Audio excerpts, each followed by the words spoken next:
What if a career break wasn't a step back, but rather a power move, especially if you're a parent? One of the things I think about a lot in even my own personal decision about whether I want to be a parent or not is the identity piece. Identity in our culture is so tied to what we do for a living, right? What do you do has come to stand in for who are you? Being able to have an explicit conversation that we were an interdependent household, making a strategic choice for right now, allowed me to feel like I am still financially dignified. We're digging into myths about stay-at-home motherhood, why our culture undervalues caregiving, and how to reframe a pause as a bold, strategic choice instead of a setback. Today, we're chatting with Neha Ruch. She shares how women can keep their skills sharp, maintain financial dignity, and re-enter the workforce with confidence. If you've ever wrestled with the idea of an identity shift of caregiving, questioned how to protect yourself financially during a career pause, or wondered how to position that experience on a resume, this episode is for you. And yes, if you're watching on YouTube, and you should be watching on YouTube because the videos are great, my plant needs a drink, I just gave it to her. Let's get into it. So you've worked with hundreds of mothers. What's the biggest myth you wish we could blow up about women who take a break from their careers? That their brains go and die, that they're in some way giving up. Yeah. When we talk about the kind of societal or even the personal feeling of that, where is that stemming from? That feeling of, oh, my brain's just going to rot for the period of time that I'm taking care of my children. Well, we have this very shut-in image of the idea of stay-at-home motherhood, right? Even that framing, that language implies shut in one place, stagnant, not moving forward. And if you date back, let's call it like the 1970s, right? We saw this incredible wave of feminism that did so much to bolster our careers and move us into the workforce and say we were capable. But the undue side effect was that anyone doing care work in the home was mislabeled as like a traditionalist defending tradition and left behind. By the way, like date back to 2023, we surveyed 1,000 members of the general population, 1,200 at-home parents. If you ask anyone what they think of as a stay-at-home mom, they will still say June Cleaver, which is like a remnant from the 1950s show Leave It to Beaver. If you ask them who they think of as a working mother, they will say Sheryl Sandberg, Michelle Obama, and Beyonce.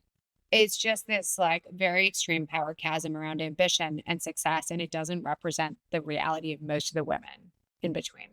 Yeah, talk to me a little bit about that stereotype of what we think a stay-at-home mom looks like or what her experience is versus what the reality is actually. Well, I think first we think it's a forever thing.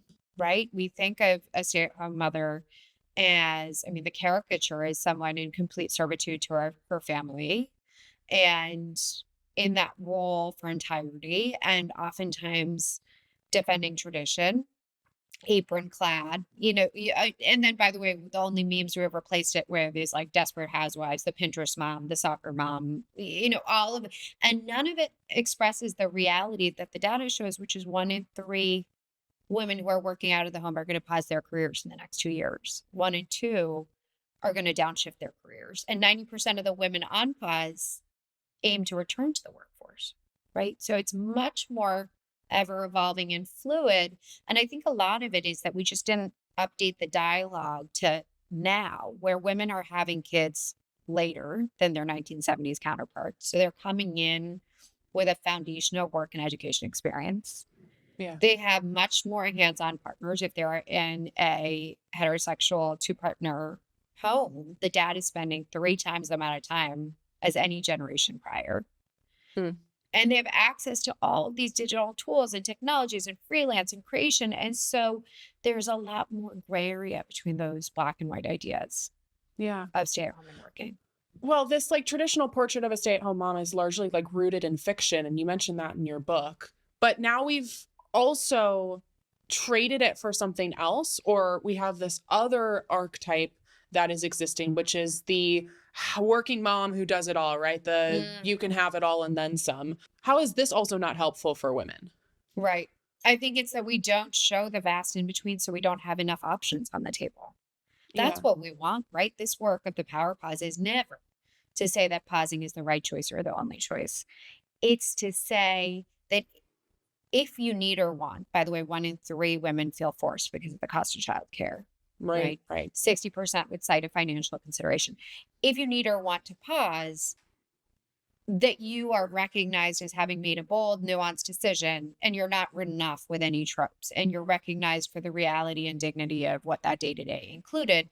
But on the other side, we also want to demystify the like Diane Keaton from Baby Boom in a power suit with a baby dangling off and show, Yeah. wait a second, there's also women who have negotiated a 2-day work week as a radiologist for a season, or they have passed on management duty for this year because they just need a bit more headspace at home to manage through their teenager who's going through a new mental health diagnosis, right?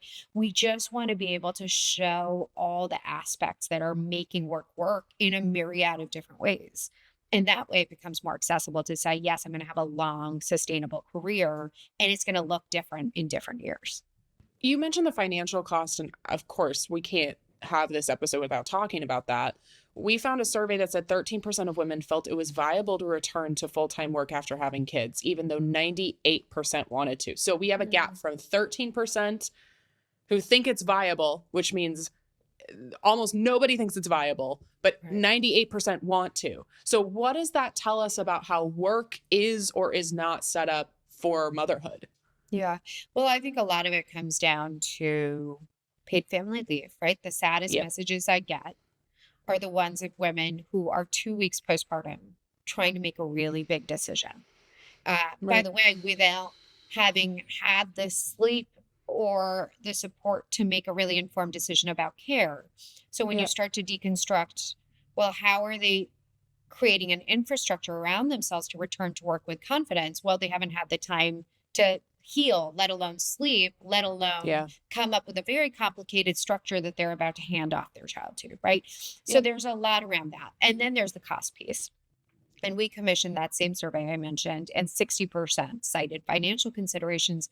But the reality is, it's often much more complicated, right? That 84% cite like a very valid want to spend time with their kids, which, like, yeah, they're human. They want a little bit more time than 6 weeks.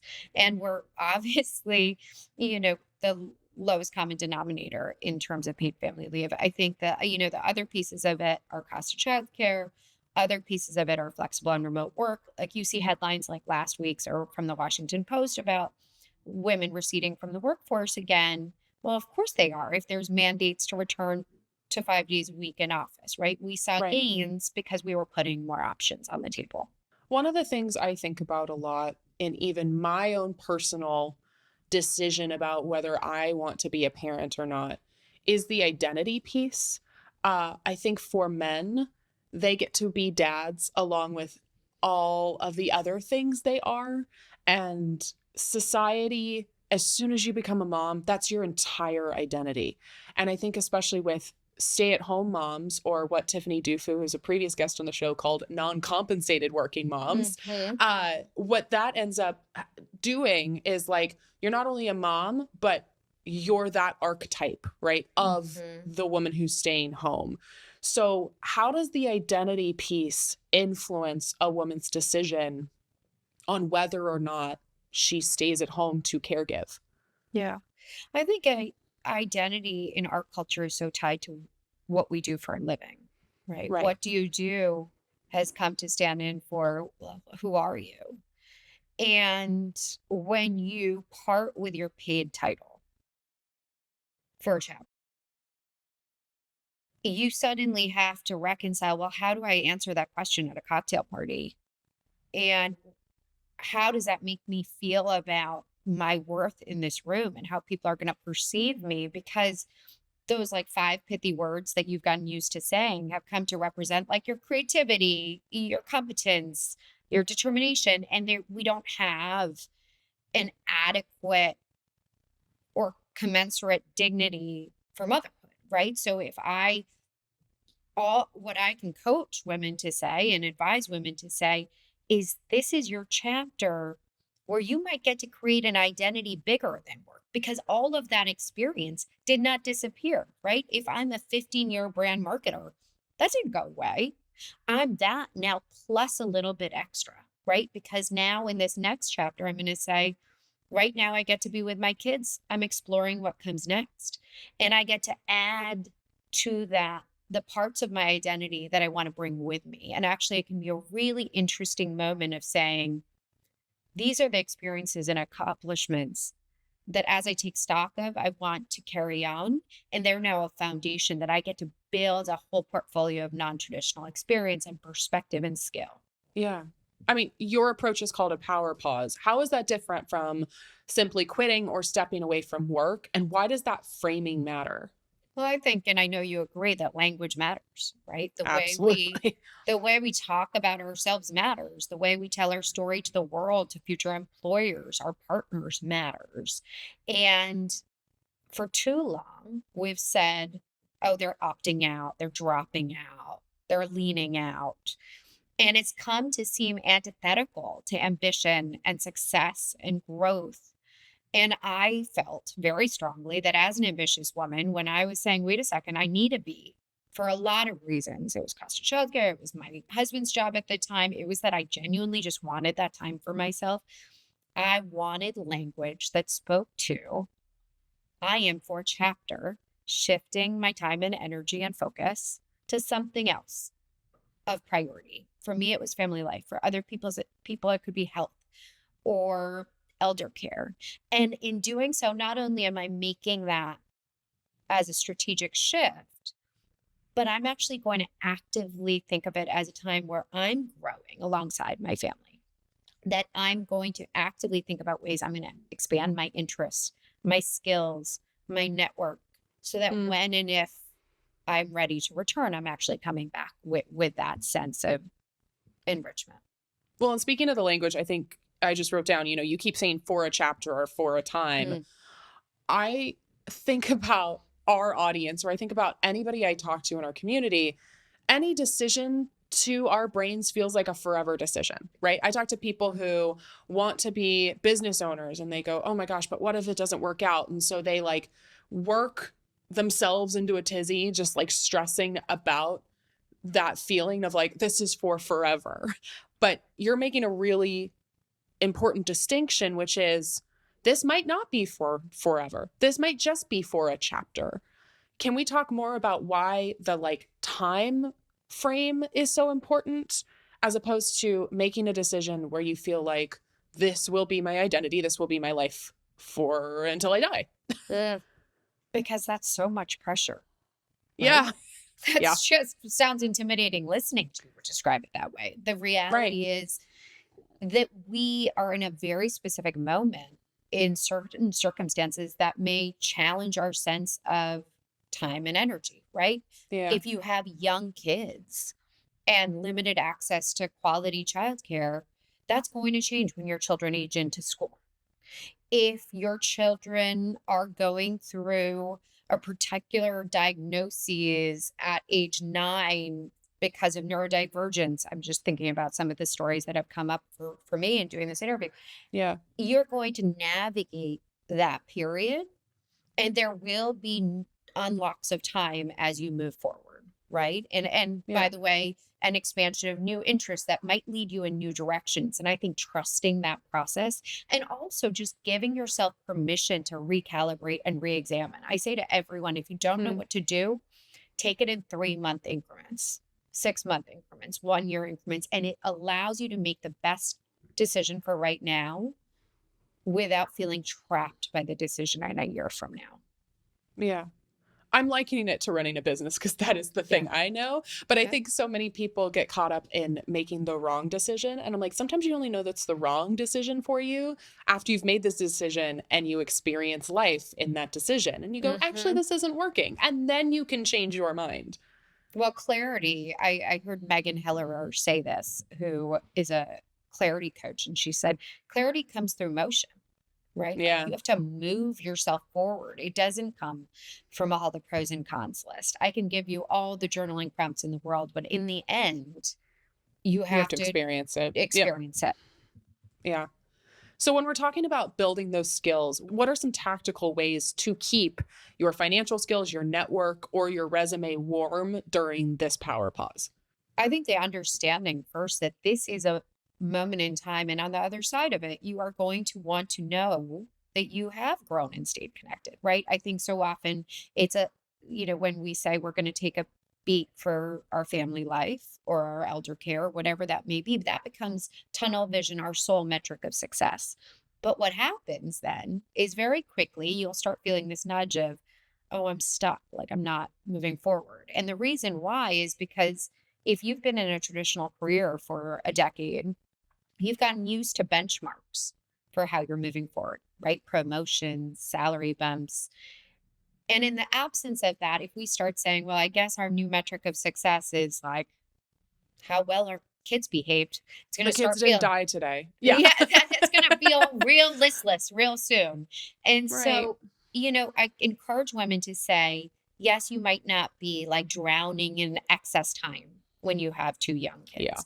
However, you can start thinking for the first time without the sort of confines of what your job told you success looked like. You can start thinking, well, what does like authentic success look like Mm, for me when no one's telling me what it is? And there's a number of different ways to do this, but I always encourage women, write your ideal day in 5 years. Who you're spending time with, what you're spending time on. How do you feel in your relationships? How do you feel in your mind? How do you feel in your body? What does your home environment feel like? Not because that's going to be who you're going to be tomorrow, yeah. but because it reveals to you your truest version of success, right? And then from there, you can look at personal goals, professional goals, and family goals. And, again, I had two kids, and at the time, no paid help. And when I did this exercise, I was like, well, I don't know how I'm going to write a book and do it. Well, you can start to break it into really measurable, small ways, right? So if my personal goal in that 5-year exercise was, I want to be a calmer human. Well, my metric that worked Mm, for me that year was I'm going to listen to one podcast a week on women in communication and women in anger. And that's going to help me evolve my sense of my own awareness of my emotions, yeah. right? And that was it. On a professional level, I'd always wanted to write. And I'd never gotten to, and like no job was letting me write back then. So I thought, well, this is my time. I'm going to do 3 blog posts a week. That's Mm, it during naps and yeah. night times. And on a family goal, it was so small. I just wanted like a sillier household. I wanted my kids to look back and be like, we had a silly household. And it was, I'm going to have one dance party every single week. That's it. Like that was I success. love it. And it's not to say that they like need to be that small or they need to be much more grand. It's to say that I was moving through that day to day with some degree of intention that I could look back and be like, I moved myself forward. And then obviously, as more time became available to me, my kids aged into school, I could build on all of that and expand those metrics. I think it's so important what you just said because whether you are a parent or not, life gets away from you, time gets away from you. And it's so easy to look back over your week, the month, the year and go, what happened? Mm. Like time just went by. And I think we often get to the end of, yeah, again, it's the month or the year and go, what did I accomplish or what do I have to show for this year? And yes, those can be like very specific accomplishments, but they can also just be, yeah, we were silly and we have some great times because we made intentional time to dance around the house for 5 minutes a week. Mm-hmm.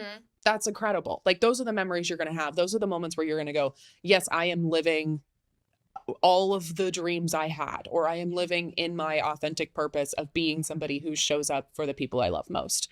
And I think taking those really small steps of trying to build the life or the person you want to be in 5 years, it doesn't have to be, I'm saving $1 million by tomorrow, or I am the best mother that you've ever seen in the world, in this week. It's small steps that you're taking over time. And then it becomes a filter of how you structure your day to day, right? Yeah, Or what you say invest yes in or health. no to. Yep. Yep. Yeah. And I think that for me, and I think for the women in our community, if you have a clear benchmark on, I want to move myself forward during this year in a networking capacity. I want to build community. Then suddenly you think, okay, well, we've been fed this idea that if I'm a quote unquote stay at home mom, I have to be a super mom. And that means I have to build, I have to do arts and crafts in the morning, and then I have to make lunch in the afternoon, and then I have to have, Right. well, maybe I can say, like, the perfect meals aren't actually that important to me. I'm going to actively say that's less important so that I can use that lunchtime to meet other friends in our community. Right. Or Yeah. I'm going to take, I'm going to get 15 hours of a babysitter or 10 hours of a babysitter because I do actively want to nurture my network outside of the home. And maybe my professional goal for right now is just to have one meeting a month with someone from a different industry so I can just explore. Because that was Yeah. the gift of my power pause, was this idea that suddenly the track that I thought I was on was more open. It was like a playing field, and I got to explore and Yeah. test and learn a little bit. I'd already checked the ego at the door because I was suddenly a stay-at-home mom. So like might as well start that little blog. And, I think allowing ourselves to have a little fun with it is exciting. I know I keep comparing this to running a business, but I am not a parent. That's your It's the baby. thing that I keep thinking of. Yeah, it is my baby in many ways. But one of the things that's been so difficult as a CEO is nobody says attaboy. Like, I don't have a boss, right? Like, Totally. I don't have a boss to be like, hey, that was a really good social media post, or hey, this converted really well. I have to like get that internally. And I think that is probably, if I were to relate my experience, one of the most difficult things about being a parent, and specifically a mom, is you don't have a boss or somebody above you or even coworkers to say, hey, you made it to school pickup on time, even though it was really hard. Nice job. How do we attaboy ourselves? Like, how do we find validation in this work that society devalues, that often we devalue ourselves because of all of the narratives? Like, how do we keep validating the work that we're doing in a society that does not validate it at all? Oh, that's good. I think there's this one exercise that keeps coming up for me as you're speaking, because I do it in both. I did it during my pause and I still do it now. Open an iPhone note or a Google Doc and write like every time you feel proud of yourself. Don't let that moment go by. Right. Or even when your interests feel sparked, right? Where you had a really deep conversation or you listened to something that made you like linger a little bit. Not because all those dots are going to immediately make sense, but because when you look back at the end of 6 months or a year, you can start to extract themes. So as a parent or woman in a career shift or career transition, you might glean from it, wow, like I'm really interested in family policy, or I'm really good at project management. I didn't even realize that about myself. Like, who knew I cultivated that skill? Or wow, like I have really made an impact in our community. I didn't realize how many parents or community members I was interacting with, whether I was like dealing with like getting better parking in front of our apartment building, or managing a bake sale, whatever that is. You're suddenly triangulating for yourself this like high file of, I'm really good at a lot of things that went unnoticed in the background of the ordinary day that is like actually quite extraordinary. And I think in parenthood, like being a founder, a lot of it is minutia, and it can get lost in that. Like the day to day can get lost in that until you step out and take notice a little by little of the ways in which you're developing and the ways you're impacting. Because at some point, for the woman who is ready to return, she needs to be able to package that all up, right? And Yeah. you write career pause for family life or career sabbatical for family life. Well, once you have those bullets, then you just think, wait a second, that time that I was like on the family education forum for school, I implemented like a highly publicized community engagement program. That's what I actually did. And suddenly that becomes much more confidence boosting to move yourself forward into the next space. You are mentioning something I wanted to talk about anyway, so I think this is the perfect time. How do I position a power pause on my resume? How do I position a power pause in an interview? I know as somebody who now hires people, I'm seeing more and more of this, which I fucking love, Oh, of women who are like saying, oh, for these 4 years, I, managed my household. I got everybody to school pickup on, like, yeah. it's so great to see that. So how do we position that in an authentic, but also effective way if we do choose to go back to the workforce? I think a big part of it is owning it with clarity. We interviewed a number of women who were navigating this stage, and oftentimes recruiters will say it's much better to call out why you took that career break, right? Yeah. And say it was for family life, it was for an international relocation, it was for elder care, so that the question marks are taken care of. Yeah. And so my answer to people will often say, does it make sense to write career pause on my resume? And I'll say, yes, and. Yes, and you want to give careful time to all of the sub bullets that go under there. Because oftentimes when you're parsing through that iPhone note or your Google Doc, there are applicable pieces. I always use this example of a woman down in North Carolina. She had her Google Doc, and when she was looking back, she saw this time that she had reorganized the bus route for her kids' pickup because they just weren't getting picked up on time.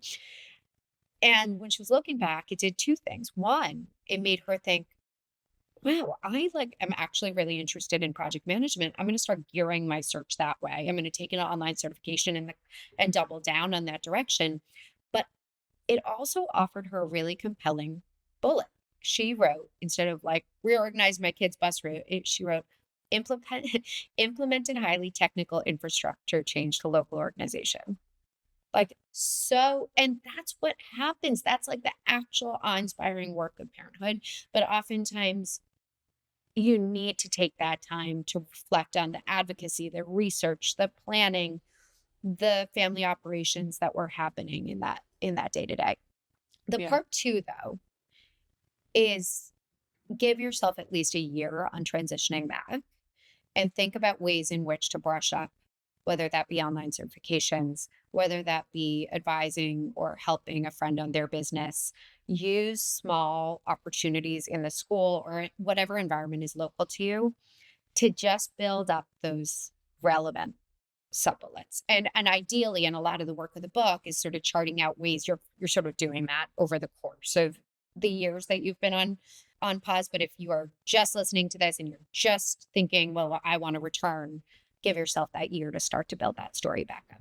I think this is one of the ways AI could actually be really useful is you plug in everything you did and AI can spit out at you the like official resume statement, because I think it's often hard of like, how do I use corporate jargon to explain what I did? So I think that can be really, really helpful. I would just Go add ahead. one thing on Yes. career portfoliows. I want you to think of it as a career portfolio. That term was not introduced by me. It was a woman named April Rainey who wrote the book Flux. She's an operational organizational expert, and she basically said we are moving towards a workplace that understands jungle gyms versus ladders, right? And when you're interviewing, look for the employers like you, Tori, who would value that, who would value that you might have taken a deviation and developed more experience that layers onto that portfolio and actually makes you a more whole, wise contributor. Okay, I have to get into something that does not get talked about enough, especially in like the mom influencer posts we see online. Okay, so when one partner steps back from earning income to raise kids, then the financial power in the relationship shifts. That can bring up everything from guilt to resentment to just this straight up imbalance of power and ownership over money and finances. So, how do we start to shift those power dynamics when one partner is holding the financial reins? Mm. We talked a lot about reframing ambition. I Yeah. think tied very closely to that is reframing our idea of financial dignity, right? I think we in grossly undervaluing care in this country, right? We've dumbed it down to diapers and laundry. Meanwhile, by the way, $231.1 million a year are spent on parenting books, 141.1 on parenting apps, because everyone is trying to do this immense work of raising this next generation. And yet we don't have a line in the GDP for the actual work that has to go into taking care of these children. So this is a delicate and nuanced conversation. I want to start by saying I think stay-at-home motherhood, we talked a bit about this in the beginning, but stay-at-home motherhood, of the many myths that have surrounded it, we have assumed that it's a luxury. And the reality is that 60% would cite financial considerations in making that choice because it's the best choice for their family at that season and because of the cost of childcare. When you realize that, it's not to say working out of the home is a luxury. It's to say that the privilege is to get to choose. And the reason that that's important is because when we say one side, quote unquote, is a luxury, we deem it of less value and we deem it of worthy of less support. And I think stay-at-home mothers or women who step into a career break immediately step into this feeling of, well, it's a luxury that I get to do this. Instead of what we offer, which is two parents together are making an informed decision. And by the way, 1 in 5 stay-at-home parents right now are dads. So, gender aside, two parents hopefully doing money meetings every year. That was something I was very grateful that my husband had started. He ran a tech company at the time, so he basically copied the P&L and applied it to our life very early. So we had income in, income out. And we sat down in January, every January, and said, well, these are the budgets that align with our values. And when we had a child, became glaringly obvious what the budget line item would look like for childcare. And by having an explicit dialogue, we could then have a really informed discussion around what are our values for right now? What do we both want? What do we both imagine for our life? And then we could think about, well, how could we move things around, right? Where would we shift from family vacations or dining out to allow us to make this shift, right? And the point was to say, we together were making a decision that benefited the entire household because I was not going to depend on him for the income. He was also going to depend on me for doing the care work that let him single task outside of the workforce, outside of the home. Being able to have an explicit conversation that we were an interdependent household, making a strategic choice for right now, allowed me to feel like I am still financially dignified.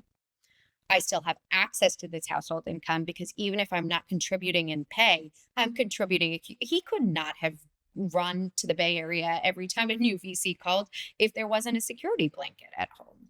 And I was very clear about that contribution. I don't think every couple has that immediate understanding. So if you as a couple are sitting down and the partner on the other side does not have that same immediate understanding of that mindset, slow down.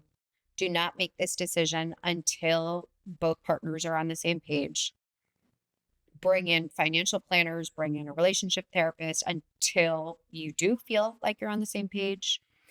Consider a postnuptial agreement, right? Like I think we don't talk about prenups and postnups a lot, but we enter contracts all the time in businesses. And that's just a way of making yourself feel safe and protected when whichever partner is stepping into that shift. And, I think the other piece, and you and I talked about this in the very beginning, allow yourselves a checkpoint to come back and re-examine, right? That way the partner who's continuing to work out of the home doesn't feel like this enormity of pressure forever. It's a decision you're going to make for whatever, 18 months, 2 years. And if it is not financially available to you to take a full pause, consider all of those other options we talked about, right? Think about what you're optimizing for. If it's more time at home, could you consider a part-time role? If it's more headspace, could you consider moving off of certain projects or out of management duties? There's many ways to make room for family life. It doesn't have to be a full pause. I have good friends who, before they got married, I talked to them about their prenup. We had drinks in a bar in New York and we talked about it. And one of the things that was so incredible about their prenup was they decided if she steps back from her career to take care of children, he will compensate her Like he will pay out from his salary to make sure that her retirement accounts are still contributed to, that she has money to do the things that she needs to do. And it kind of inspired a post that ended up going viral that I made where I said stay-at-home moms should receive a salary. It got a very spicy comment section, which I'm of course sure. it did. I'm sure. So should stay-at-home moms get a salary? And what would that look like? So the data says that if they were to get a salary, it would be $184,000 a year. Yep. Right. That's the point I made as well. Yeah. Now that research is admittedly already dated, so it doesn't include inflation. It was, that's from 2021. The challenge with that is that no one's paying that anytime soon. So I think the better, more solid, realistic path forward is that in your household, you come up with a very clear set of parameters that work, that both of you feel like you are contributing and that your contributions are seen and respected.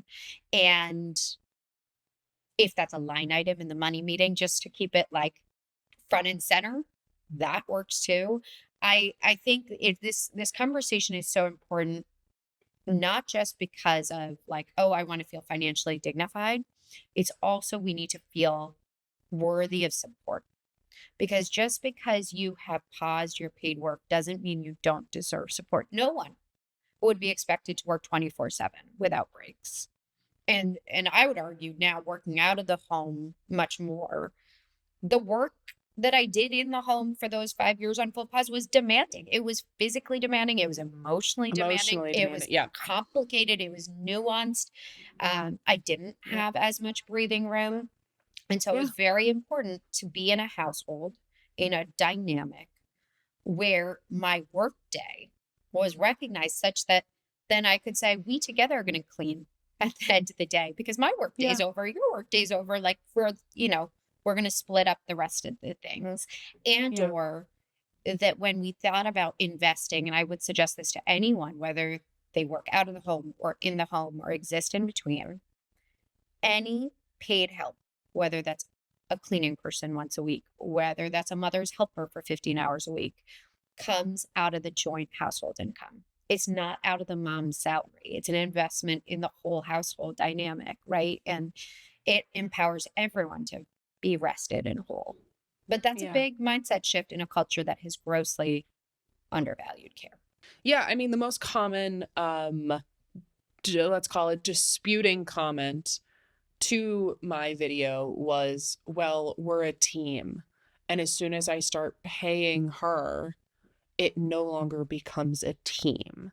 And I think it's the same logic that people use for, I should completely combine finances with my partner because if not, then we're not a team. And if anybody's been listening to the show long enough, you know I call so much bullshit on that because you need to be financially protected. Now, I don't think I know anybody who is a non-compensated stay-at-home mom, working mom who is making $180,000 a year, but who might again make sure that the money that's coming in is still contributed to her retirement accounts, or that this couple that I mentioned, one of the things that they negotiated is that because she's taking time off the workforce and she knows that she's going to come in and not make as much money, right? Her earning potential has shifted. That will be accommodated for and compensated. So I think to your point, there's these small things that you and your partner can determine works for both of you, where there's that dignity, but there's also the protection of your money and of the growth of that money, even if you are not getting compensated for 18 plus years of work. And one thing on IRA, there is something called a spousal IRA, which is so important to, like, in the laundry list of things that most people don't know, your partner should be contributing to that immediately if one of you has taken a career pause. I think one of the, there were so many examples of how couples prepared for their shift. One of them that was my favorite, and she happens to be an accountant, so she was well versed in the topic. She started to put for 6 months her income, her paycheck, into a separate savings account for herself. And it let her build up her savings, and it let them trial what it looked like and felt like to live on one income. And so you can see how there's no one size fits all, but it is all about having the dialogue around value and making sure you feel safe and protected, and that there's adequate amount of planning. Like you can see, in their example, they planned for 6 months ahead of time. You keep bringing up elder care as well. And I think that is something that, again, our society deeply devalues because it's usually women doing it. Are there ways that an elder care pause is different from a maternity or a caregiving for children pause? Is it more socially accepted? Like, how does that work in reality? It's interesting because people have said that the joy of taking care of aging is much less than the joy of taking care of babies, right? Which makes total sense. Which It's makes life and literally life versus death. Right. So there's that piece of transaction. But I think sometimes when we think that work is done out of love and joy, we think it has less value.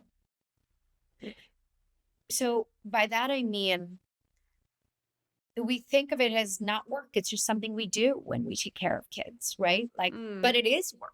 Like, just because I love it's not my as like torturous. Is that the idea of like caring for your ailing parents as you're watching them die? Yes, like, caring for you're struggling enough, right? Like you are doing, and so you've there's earned a little it. bit of like, you are doing really hard work by doing that, and that is like, whereas like kids is just associated with like maternal, like because we do it out of love. It's a baked in requirement. It's a baked in. Yeah. And I think that's it's a tricky distinction because, one is not harder than the other. One is not, and one is not less time intensive than the other.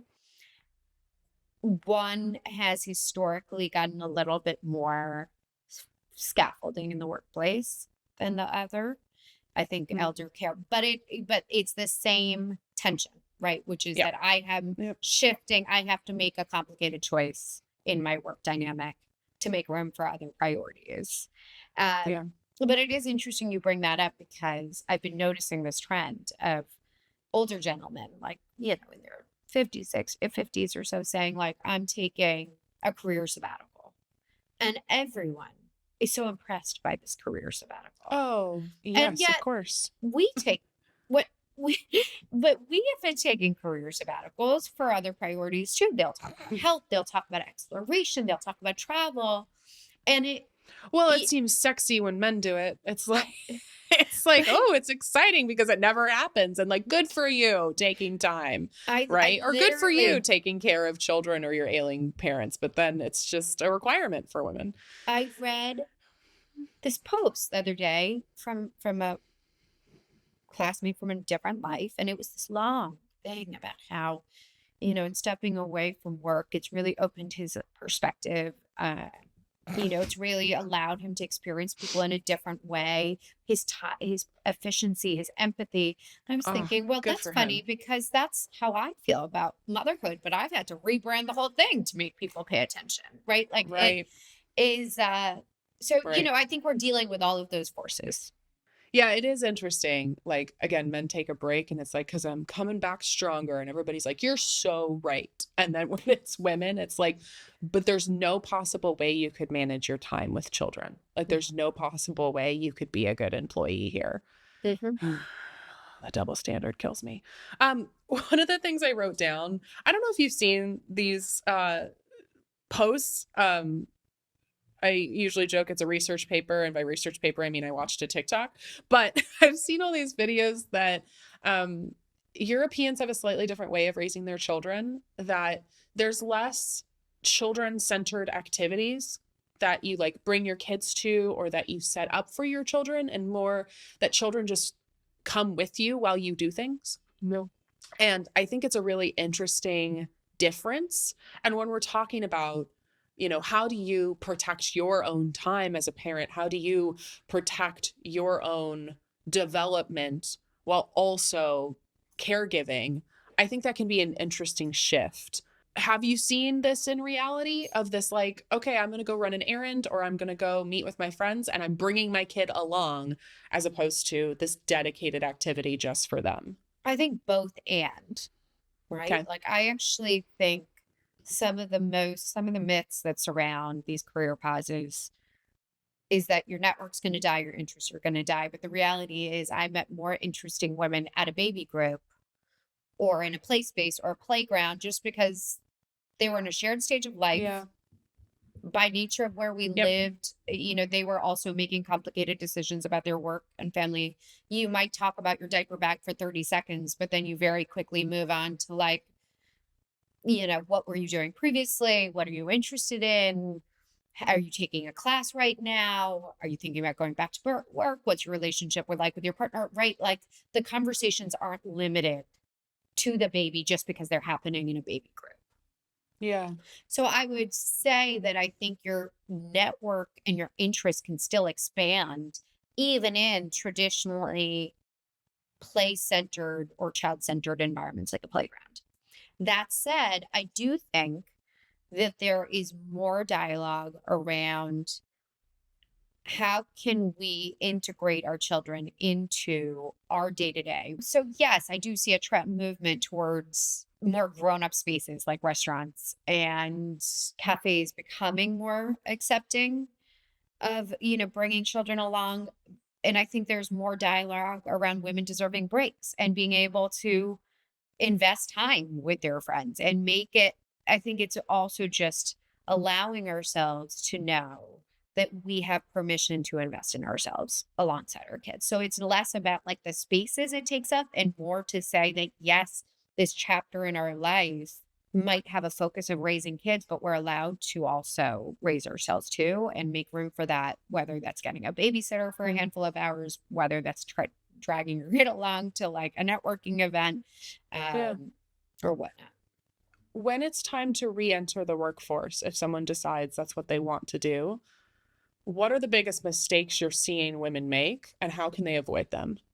A lot of the pitfalls surround deciding that they want to return and then expecting it to work the next day. Like, I think that we are surprised by how long it takes. And part of that is the economic forces and the current job market.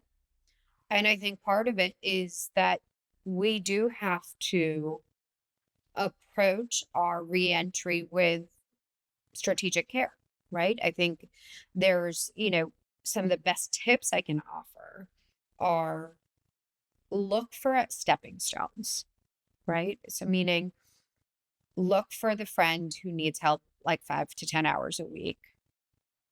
Look for women owned businesses, small to medium businesses tend to be more open to non traditional work experience and fractional work, right? Because the best thing that I'm seeing right now is women pivot out of their pause, right? Like they decide to start work of meaning that affords them flexibility.